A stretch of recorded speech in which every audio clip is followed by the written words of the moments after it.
It's good, but Hey, Katie, I hope you feel better. I know she can hear me. um, I I feel like today isn't so bad because we've talked about before that you can use integrals to find area. The difference today is we're going to find the area between two curves, maybe find the area with some y stuff. That'll be new. But here's our little objective today. Friday, we learned how to use integrals as an accumulator and to find distance traveled. Today, we will discuss integrals between two curves, blah, blah, blah. Later in the week, we're going to take this one step further, and instead of computing area, we're going to compute volume, which is super exciting. And it really, that's like the last thing that we're going to learn is computing volume. So, Oh, I forgot this was the last chapter. I know. That makes me so old. Just think about it. Next week is the week right before spring break, and then after that is only 27 days. Yeah. Yeah, 27 days till the AP exam after spring break. So, I keep thinking someone's saying graduation.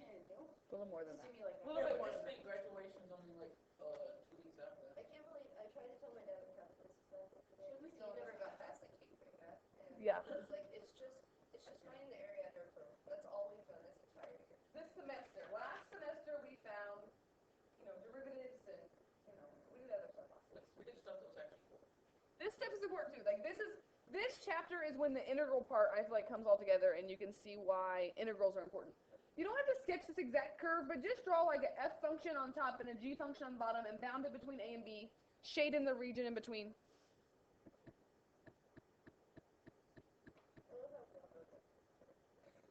Before I was staring at you like what's a what? Wait, what? What's an empathy? So you just say like what I just said makes sense now. Oh, I see. I'm not even sure. It was more days. I already drank a whole cup of coffee. I can't take those emotions today. This daylight savings time. Whew. A little extra. And last night we stayed up forever watching movies, and I was like, what time is it anyways? And Sarah's like, well, 11:30. And I was like, why did you guys let me stay until 11:30? And I just like ran upstairs and like washed my face, brushed my teeth, and then went to bed. I was like, why did you guys let me stay up until 11:30 at night on a school night? I mean, normally I stay up longer than that, but still, it's a principle.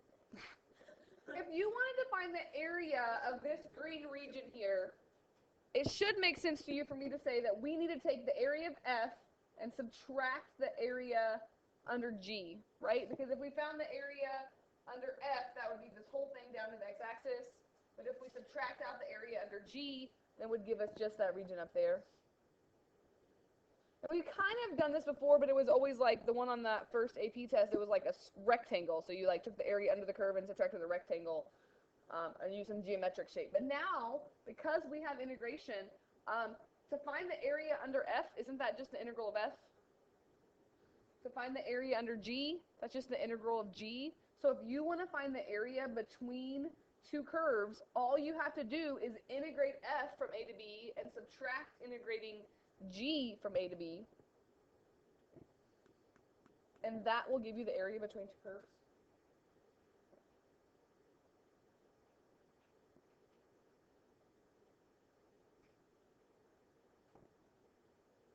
And just using our properties of integrals, you could do each one separately, but that's also the same as if you wanted to say the area would be the integral from a to b of f of x minus g of x. And usually this is going to be simpler to do because you could combine like terms, but these two are exactly the same thing. It's just putting it together. Now that we're working today, all the guys there, they're all like, oh yeah, they're like, I just stopped at algebra 1, and they're all like, oh, just 8 minutes and everything. I'm like, yeah, I'm on calculus. I'm just like, yeah, I'm on the up. Yeah, I'm in calculus. And they're like, shut up. Shut up, Sean. You have no idea how well that phrase flows. Like, Shut up, Sean. it really does. See? Every time someone finds out I'm a teacher, they always ask what grade do you teach? And I'm like, high school. What subject do you teach? Math. Oh. What kind of math? I'm like, like pre-calculus and calculus. Oh, like it's always just like. That's They're very slowly disappointed. downhill. Yeah. It's so funny because they're just like, oh, you're never ever going to find anything you ever use it. They're like, yeah, you're never going to use calculus outside of school. I said, I'm going to be an engineer. And they're like, well, okay, I guess maybe then that's the one. Here's the big thing when they give you these problems. If they give you a graph, it's really easy to see which function is on top. But if they don't give you a graph, you have to figure out which function is on top, because otherwise, if you subtract g of x minus f of x, you might get a negative area, right? Right. So that's the one thing that we have to think about, and we're probably just going to sketch these graphs today. So f(x) always has to be greater than g(x). Right, like, well, when you subtract, you need to subtract the top function from the bottom function, because otherwise it's not going to work out.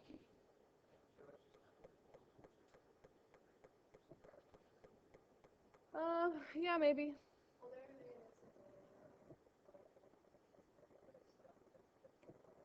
is. No, it'll always be.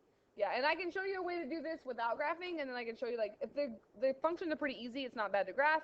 If you have a graphing calculator, then obviously you can just use a graphing calculator to see which one's above.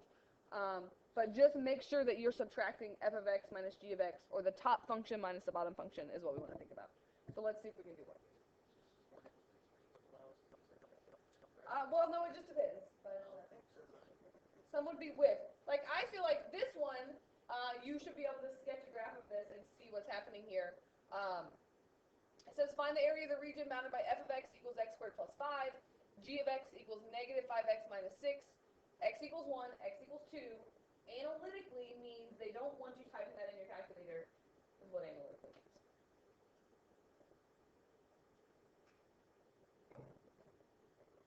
There's so many kids complaining that calculator section. SAT. Yeah, they're just like, oh, I can't believe I think it's going to make the math easier, though. It will. You know, like, because if they take the calculator away, they're going to ask questions that should just be, like, basic algebra stuff. Like, I want to take, like I said, I want to take the new SAT. I don't know if I'm allowed to, but I'm going to check it out. I think you're just allowed to pay for it. Right. Like, I kind of want to take the AP test again, but I don't know the requirements on that, the rules. When I was in college, there's a test to become a math teacher called the Praxis. Everyone has to take the Praxis 2 to get your license in whatever subject you teach in. So, like, I had to take the Praxis 2 in math. And when I took it, our math ed professors took it at the same time because they wanted to see what was on it. Because we had a few people that were failing the test. And so they went to take it to see what was on it. And they just signed up for it and went to take it. I feel weird, though, being like 30-something-year-old and going in to take the SAT. But you don't bring in no one. I'm just curious. X squared plus 5, what's that?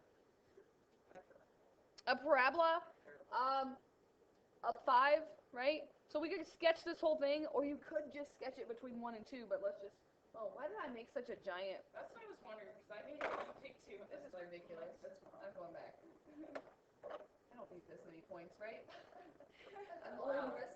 I'm only making it between 1 and 2.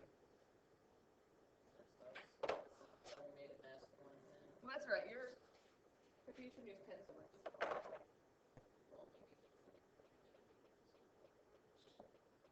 And if I go over 1, it's going to go up 1, right? Or you could just plug in 1 to see that 1 plus 5 is 6. If we plugged in 2 here, it's going to be 9, right?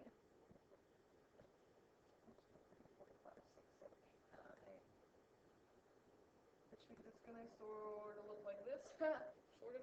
So it's like kind of missed completely. And the other side would look that way too. I'm not really graphing the other side because I know right here x equals 1, x equals 2. Those are like bounding my area because you have to have an enclosed region. So they're always going to give you the bounds if the curves themselves don't intersect. So everybody okay with that part of it? And then if I graph negative 5x minus 6, again, you could just graph that in slope-intercept form. You also could just graph it between 1 and 2, which means you could just plug in 1 and you could plug in 2 and see what's happening. It's why I made so many marks on my y-axis, because I knew that it was going to take a lot. What's on here? Oh my gosh. Let's see here. 1, 2, 3, 4, 5, 6. And a slope of, that's terrible. Because I have to go down 5 to go over 1, right? Oh. So what if I just plug 1 in here? It's going to be really small, right? If I plug 1 in there, that's going to be negative 11. 1, 2, 3, 4, 5, over 1. It's a problem for the book. And then if I go 1, 2, 3, 4, 5, over 1. Isn't it just constantly getting bigger? So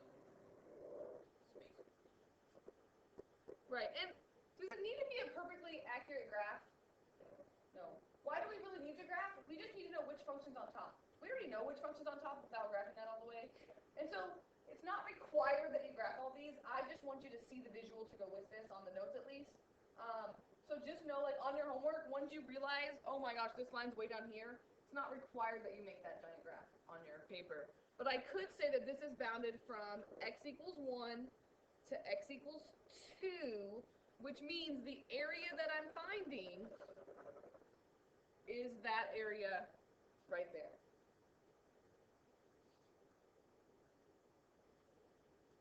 So to find the area of that, we're going to integrate the top function minus the bottom function from those bounds.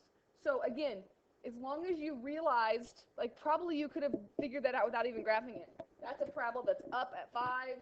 That has a y-intercept at -6 with a negative slope. Yeah, I already can see which one's on top. You really could set that up without graphing it, and I could say that my integral is going to go from 1 to 2 of the top function minus the bottom function, which you'll probably just go ahead and plug that in, which I'm okay with. But that's what we're doing today. So that would be x squared plus 5. Watch your negative signs. You're subtracting the entire second function. So that means that's going to change to plus 5x and plus 6. Really, really stinks if you forget a negative sign and you do the whole problem wrong, right? Right. I say show me a little bit of work, especially if it says do it analytically so that I can see what happens if you do make an arithmetic mistake. Show me something. Like, you don't have to show me every tiny step, but show me something. I combine like terms if I can because it's less stuff to integrate. You don't have to, but this would be x squared plus 5x plus 11 if I combine that together. You with me on that? Now I'm just going to integrate. I'm just going to plug my stuff in here. And again, it says analytically, which means you shouldn't be integrating on your calculator. So that would be x cubed over 3 plus 5x squared over 2 plus 11x from 1 to 2.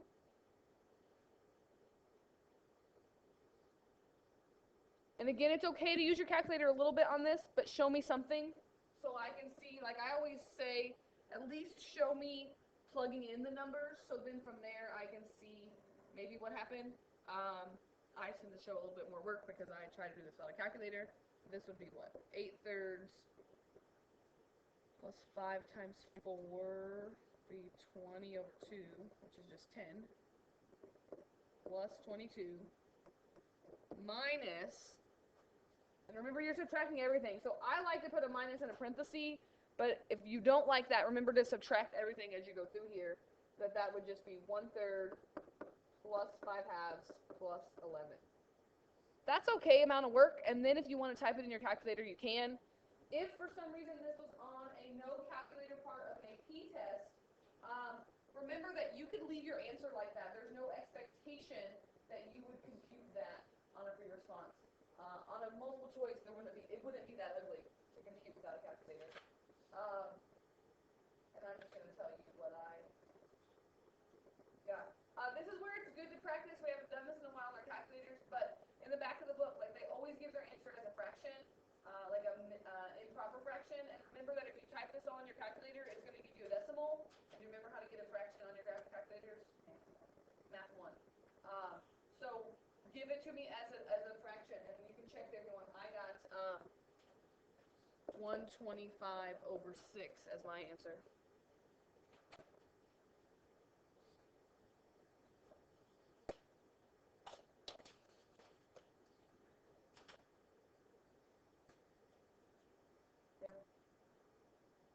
And so make sure you show me that work step, all right? You didn't see, I didn't do everything. If you want to just show me like writing 2 to the 3rd over 3 plus 5 times 2 squared, I'm okay with that too, but show me something to see the work there. You okay with that? No, I just missed completely.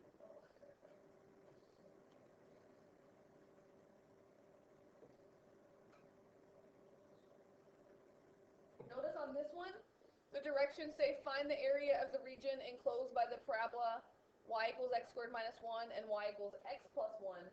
Notice that there's no bounds there, which means when you graph these, it must intersect to make an enclosed region. And So that's sometimes the trickiest part, is you gotta find where is the area, which means you might want to sketch the graph of this. Again, I say try to do this without a graphing calculator as much as possible, because I think if you could do it without a graphing calculator, then doing it with a graphing calculator makes it much easier. But like these, I feel like we could do this without a graphing calculator. Maybe.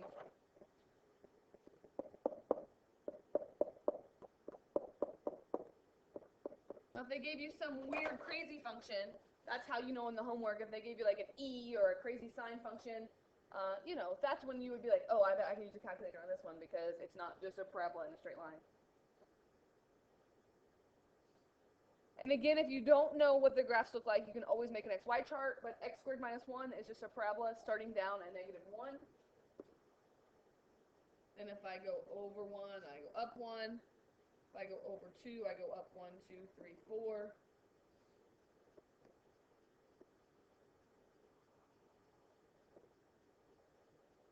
Totally missed that line, but that's right.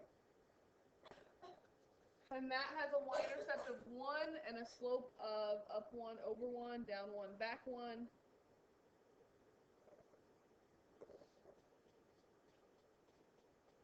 think that it should look something like that.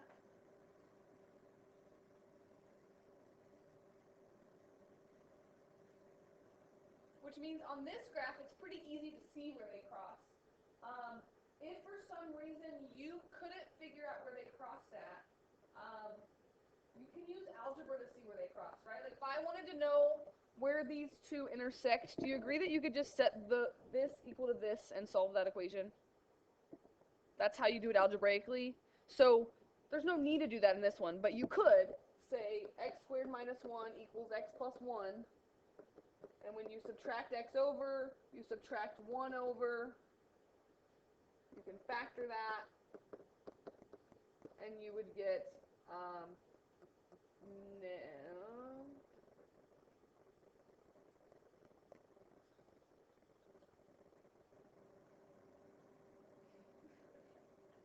why are my signs wrong?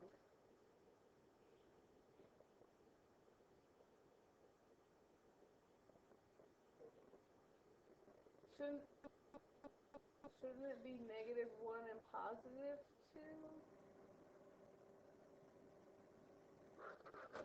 I don't know what I did wrong. It should work. I swear I have it on my paper up here.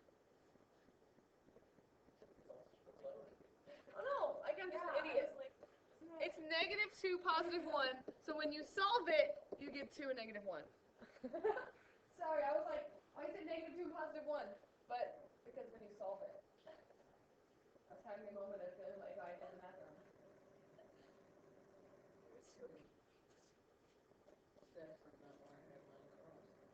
Which is why sometimes it's better to check it algebraically if your graph isn't matching up, right?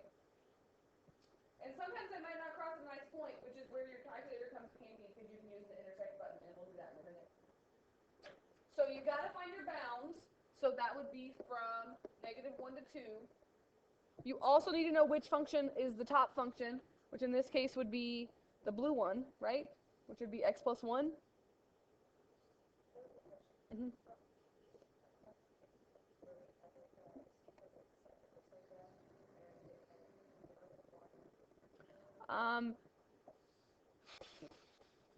Usually they give you bounds, so you know which intersection to use.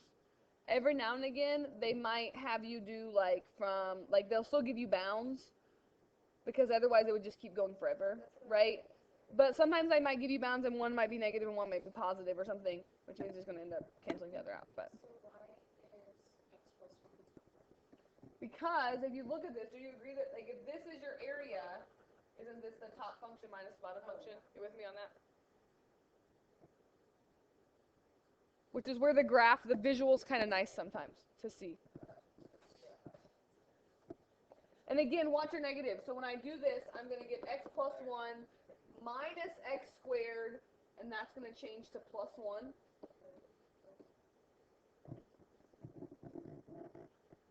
And again, there's no requirement that you simplify here, but I just see why make it a bigger integral than it needs to be. I kind of can't help myself, and I usually end up changing it where the x squared's in the front, but you don't have to. But like I would rewrite this as the integral from -1 to 2 of negative x squared plus x plus 2. And then it's just integrating and computing from there. It's just making sure your bounds are right and making sure you subtract the right one. So this would be negative x cubed over 3 plus x squared over 2 plus 2x from -1 to 2.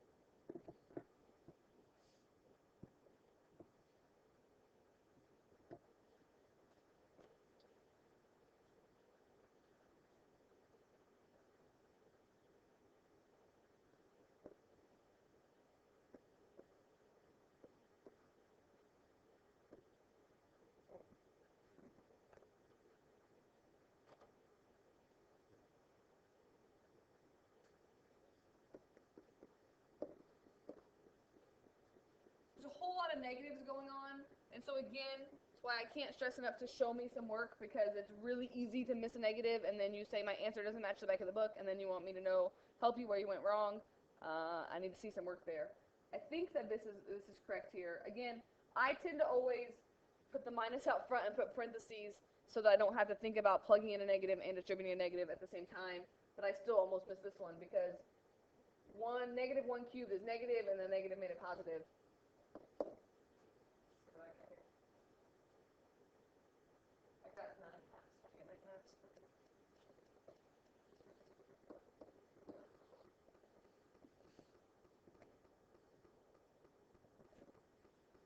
How do you feel about that?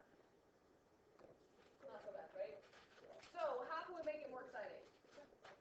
Sometimes it's hard to tell what the top function is from the bottom function when you're doing this in terms of x. Or maybe the function is written in terms of y, and if you solved it so that it would be like these functions, you'd have like a plus or a minus, and it gets really complicated. Which means we can find area using integrals of y instead of integrals of x. There's some pictures in your book that I copied up here. There's no expectation that you copy these pictures down in your notes, but I just want to show you what I mean. And what? Maybe you could write integrating with respect to y, and maybe we'll draw like one picture of the 3 that I'm going to show you. And it says, sometimes the boundaries of a region are more easily described using functions of y, or instead of thinking about, everything we do with integrals kind of comes back to breaking those up into little tiny rectangles that we've always drawn vertically. Well, sometimes it's easier to think about them horizontally, and so we have to think about using them with respect to y. So here's an example of this. Like if you had two functions like this, it's hard to see where the top function is from the bottom function. You with me on that? Because they're like sideways. It's like, what's the top function? I don't know what the top function is. And so that means if you use y, like x equals y squared or whatever the function is, then you could do right minus left instead of top minus bottom, and we're going to write that out in just a minute. But there's like 3 different ones here they show you. Like what if these intersected like this? What's the top function? What's the bottom function? Or what if they both intersected? Again, you can't tell what the top function and the bottom function is. And so this is the part I think you should make sure you write down, and maybe sketch one picture just to go with it, but you don't have to. It's still subtracting the two functions. Notice the bounds are from C to D now, because if you're using y functions, you have to use the bounds on the y-axis, because now you're going from here to here. So now you're using y bounds, not x bounds.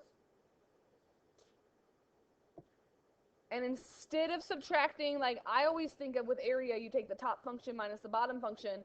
And this one, you think of the right function minus the left function. So I'm going to put like right minus left. Or sometimes, the first year I taught this, I always told kids, what if you just turn your head to the side? If you just turn your head to the side, it kind of is like top minus bottom. But you have to turn this way, right? Like you have to think about just to see a whole bunch of kids be like this. You have to think about this as being positive, so you have to turn your head like this. If you turn your head the other way, then you might do it backwards. But really, I think right minus left, and And good old Patrick, JMT, helped me change some saying, instead of saying turn your head, just say right minus left. I'm like, oh, that makes so much more sense than just turn your head to the side. Oh, my YouTube guy. Oh, okay. I was like, what? Patrick JMT. So let's see if we can I look thought at you were actually like referencing SpongeBob the first time. I was that's- Patrick Edwards with no, calculus. Patrick JMT. If you're ever in college and you need some help with a math topic, I'm telling you, I'm texting. So YouTube. you're always going to do right minus left. Yes. Just like with the other ones, we always use top minus bottom. Why does it work? Because just like if you do, like you're trying to find the area in between. So if you do right minus left, when you do the right function, it's like finding the area from this all the way to the y-axis. And then you subtract the left function, so it's subtracting out that extra. If you do it the other way, there's no bounds there to do it. And so that's why also that we do top minus bottom. Okay? So the good news is, for the most part, you'll know to do y's instead of x's because your problems are going to look like this and they're going to have y's in them. And so then you'll be like, oh, I bet I use y's on this. But every now and again, they might just give you a picture. And if your picture, you're like, I have no clue what the top function is and what the bottom function is, that's how you know that you have to use y's instead of x's. Not necessarily. I wanted to have you draw one just to maybe help you think about it. But you do have to figure out which one's the right and which one's the left. If you graph f of y equals y squared, do you know what that looks like? Yeah, parabola going sideways. Like x squared goes up, y squared goes side to side. If you weren't sure, you can pick points, but when you pick points like this, it's like opposite. Like you pick the y value first and it gives you the x value, right? Like it's switched. But if you graph y squared, it still starts at 0, 0, but it's a sideways parabola. So when you go 2, 1, 2, 3, no, you go 4, 2, right? Yeah, because when you plug 2 in for y, you get 4 for x. So it kind of goes like this.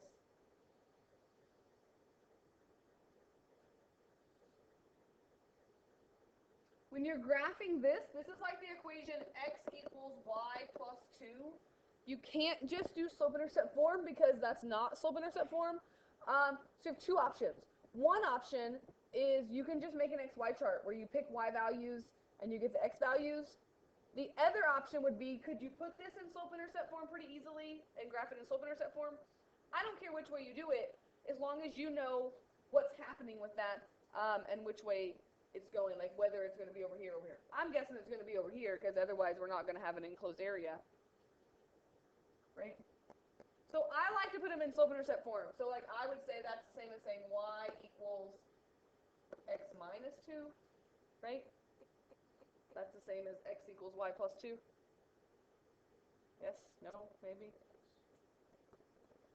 So if I graph that, up 1, over 1, up 1, over 1, up 1, over 1, it looks like this. If you want to graph on your graphing calculator, you have to put those in, like solve them for y, because when you go to your graph button, it's y equals, not x equals, and so it gets a little trickier sometimes. Again, as long as you know which one's the right and which one's the left, it's not required that you graph it, but it is required that you know what your bounds are, which again, just like the last one that I thought I was screwing up, if you didn't graph it, you could find your bounds by just setting those equal to each other and solving that equation. But my graph's so awesome, I think I can say that it's, be careful here, it's my y bounds, right? So it's this value up to this value.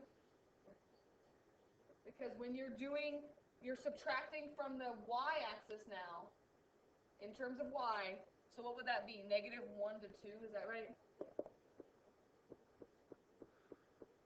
And we're going to do right minus left, which is y plus 2 minus y squared. And sometimes on the free response of the test, you get, like, the question just says set up, don't solve the integral. And you just set it up and you don't do anything with it if it's a crazy, but this one we can solve, right? Anyone have a question about setting that up?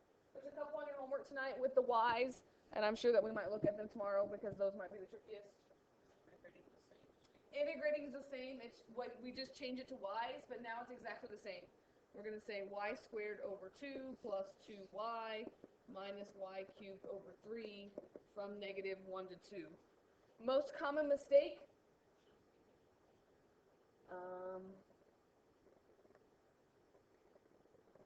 This one? Oh. I didn't change it around this time because there weren't any like terms, so I just left it. Most common mistake is for people to use the x bounds, like to say that you're going from 0 to 4. And so if you get the wrong answer, like that's the first thing I would check is check your bounds.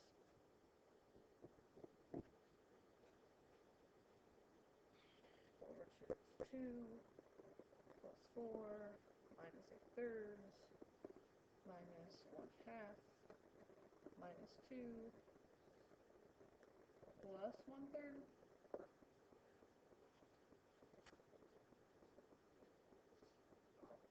I got 9/2 again.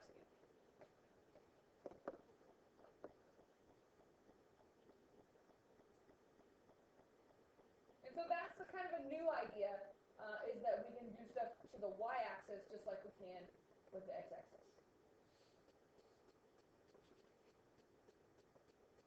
I think I have one more with the graphic calculator. Just because those are kind of important too. All right, and we'll talk more about this y stuff tomorrow. So notice the directions here say use a calculator to find the area of the region enclosed by the graphs of the two functions, which means you want to graph these on your calculator, and we need to see where they cross. So after you get this written down, if you have your graphing calculator with you, go ahead and graph those. If you don't have a graphing calculator, I probably have one to borrow. Does anyone have theirs with them?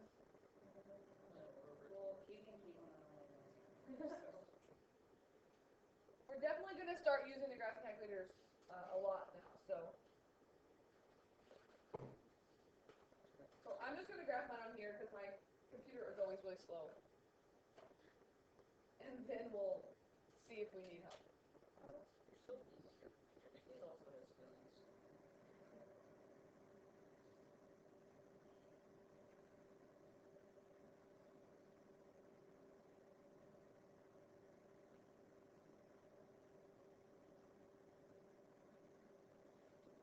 And I'm just going to really roughly sketch this here.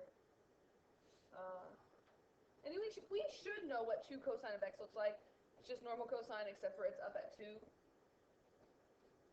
So like it goes like this, and it goes like this. And then x squared minus 1 is a parabola that's going to go like this and like this. So do you see where the area region is? It would be this section here. Yes? Which means which function's on top? Cosine. So we know when we're integrating this, we're going to take 2 cosine of x minus x squared plus 1. The other thing that we need is our bounds.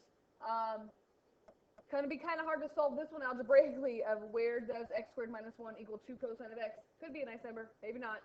But if you have your calculator, remember that calc second trace, that calc button, has an intersect button on it, which means you can hit intersect and it will ask you for the first curve, the second curve, and if you only have 2 curves, if you just hit enter, it'll jump to both of them. And then it asks you to guess. It'll tell you where they intersect, which is a very important skill to have because you need to know those bounds. And you can type your guess in, or I just usually go over there. And I did this one first. I got negative 1.265424. Did you get that? We could do intersect again, but cosine and x squared are both symmetric, which means, do we already know what this point over here is going to be? It's going to just be the positive of that number. You agree with me on that? You can hit the button again, but I don't think we need to. Here's what I want to remind you of. Do not round to 3 decimals right now on your bounds. Like use that whole number, and then round at the end. Because if you round too early, it might give you the wrong answer. Okay. So on my bounds, I'm gonna do negative 1.265424 to positive 1.265424, and then you're gonna calculate this on your calculator. So you're gonna go to Math 9. Hit second quit if you want to get back to the home screen if you don't know how to do that. Honestly, I taught calculus for 2 years before I knew that button. I would always just turn my calculator off and back on to get out of. Not even lying. 2 cosine of x, make sure you close the parenthesis on cosine, like after you type the x in, because that's the only part that's cosine, minus x squared plus 1, comma x, comma those entire numbers, negative 1.26524. I know you have a fancy calculator. Oh my gosh, I totally missed a number. 65424, comma 1.265424. At the end is when you can round to 4 decimal places, and you get 4.994, or if you rounded 4.995, either one of those would be accepted on the AP test. And I think there's 1 or 2 on your homework today that are like this. You can get your calculator on. You guys got that number? Yeah, you got that number? 4.995 is how I would write it, but you're allowed to just truncate if you want to do that.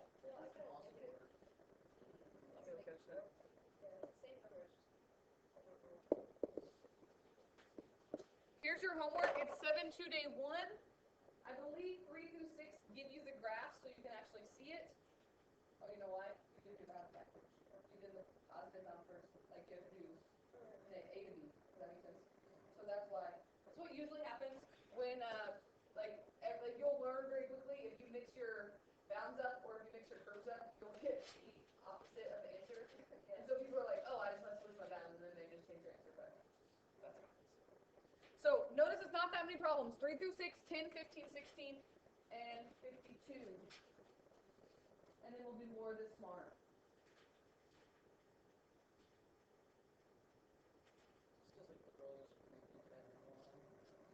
The earliest what? I honestly thought about it this morning about when I was leaving, and it was still dark and just like, I don't know, I was getting ready to work at like 8, and I was like, the sun's